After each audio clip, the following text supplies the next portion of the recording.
On m'a foulé. Chers amis, rebonjour. Je continue. Comment gérer pour faire face au gluten toxique? Excepté les rares céréaliers bio qui ont choisi d'assurer la totalité de la filière, parce que ça existe, c'est-à-dire, ça existe, hein, je suis allé en woofing chez l'un d'eux il y a une vingtaine d'années, je peux vous dire, c'est quelque chose. C'est-à-dire qu'ils cultivent leur blé, ancienne variété toujours, le portent chez le meunier, récupèrent la farine, font leur pain et le vendent eux-mêmes sur les marchés. Vous voyez ce que ça donne un peu. Ce qui doit représenter environ 0,1% de la production de pain en France. Et encore. Il existe un moyen, c'est de lire, relire et toujours lire et relire les étiquettes.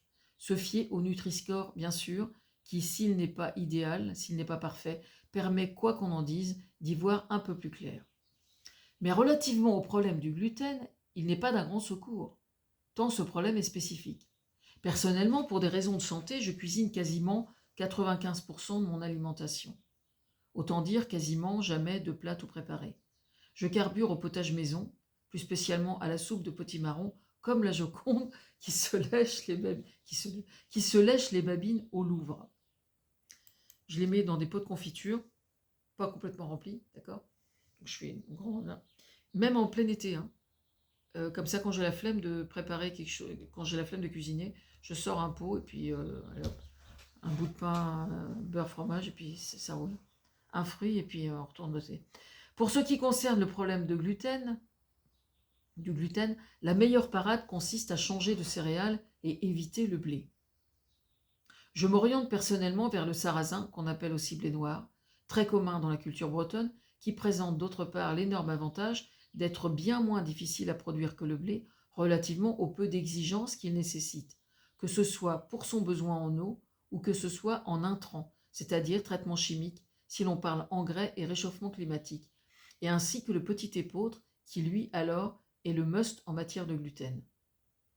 Une autre piste qui mérite infiniment plus d'attention est celle des légumineuses. Rappelez-vous mon calligramme, celui qui est derrière là.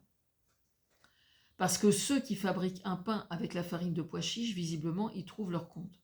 De façon générale, personnellement, dans ma cuisine, je mélange plusieurs farines sans gluten, à part égale. Châtaigne, arrowroot, riz, pois chiche. J'exclus entièrement le blé, désormais, et si ma pâte doit lever, j'achète de la poudre à lever, donc sans gluten, dans un magasin bio. Et ça fonctionne très bien. Moi, je vous fais un espèce de, comment ça s'appelle? Un savarin gonflé parfaitement. Comment gérer alors pour faire face au gluten? Pour information, je teste des trucs en cuisine et je puis vous assurer que cette poudre à lever qu'on trouve en magasin bio est parfaitement opérationnelle. On peut alors se demander pourquoi la boulangerie artisanale ne l'utilise pas. Ces dernières années, le pourcentage de consommateurs qui se trouvent enfin éclairés sur ce sujet incite les industriels de la panification à s'adapter au problème, au point que certains aujourd'hui se sont fait une spécialité du sans gluten avec des résultats tout à fait satisfaisants. Ils sont désormais disponibles de plus en plus dans la grande distribution.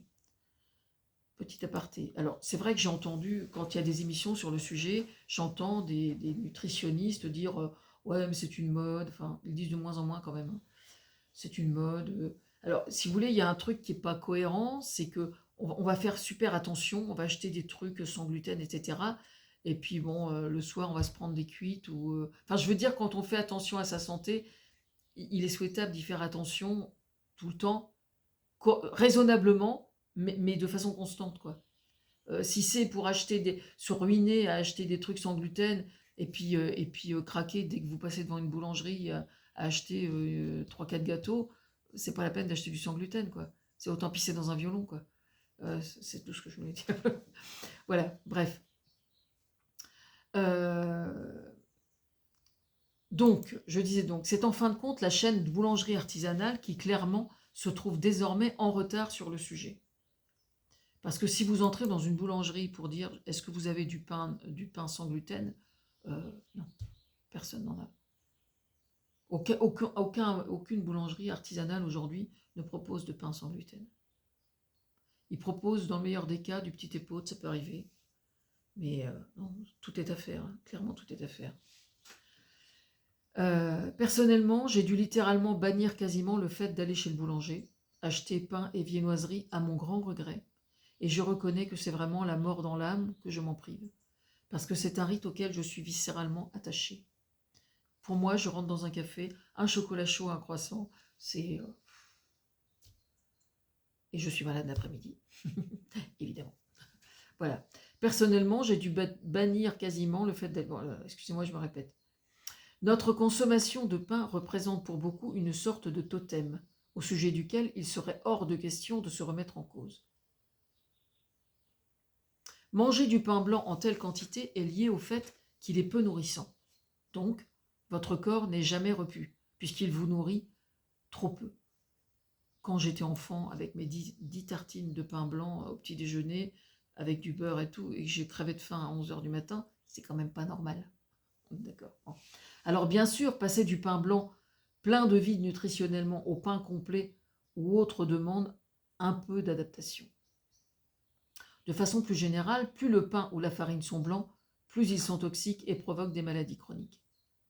Plus il est sombre, façon pain danois, meilleur il est pour votre santé. Comment gérer pour faire face? De façon générale, je déconseille d'acheter le pain tranché parce qu'au contact de l'air, les nutriments s'abîment. Mais pour passer du pain blanc à un pain de meilleure qualité, et surtout habituel à maisonner, ce qui n'est pas simple, l'acheter pour commencer tranché, le congeler, et le manger en alternance avec votre pain habituel. Et puis expliquer aussi à la tablée, pour en manger de plus en plus, dans la mesure du possible, offre l'opportunité d'une adaptation qui serait facilitée. Ce que le consommateur ignore, c'est qu'un pain vraiment nourrissant et de bonne qualité est davantage nourrissant par définition et donc nécessite qu'on en mange en moins grande quantité. Je pèse mes mots. Quand vous achetez un pain de très bonne qualité, un pain d'épeautre par exemple, vous allez le payer plus cher. Vous allez juste en manger 3 fois moins, quoi. Ah oui, parce qu'il vous cale l'estomac, celui-là. Seulement votre organisme, lui, il n'est pas habitué. Si vous avez l'habitude de manger de la merde, il faut le temps de le rééduquer, le petit bonhomme. Lui, il n'est pas habitué. C'est ce qui justifie que je recommande de changer de pain de façon progressive. Le pain que je recommande coûte plus cher, ce qui est vrai. Mais ce prix est alors justifié, votre santé mérite bien ça. Et puisque vous en mangez beaucoup moins, en fait, il ne vous coûte pas plus cher. Je soupçonne que ce que je prétends là induise le doute. Eh bien, faites donc l'expérience par vous-même et vous verrez. Ce que j'explique là vaut surtout pour le pain, qui est la forme de gluten qui pose le plus de problèmes d'adaptation.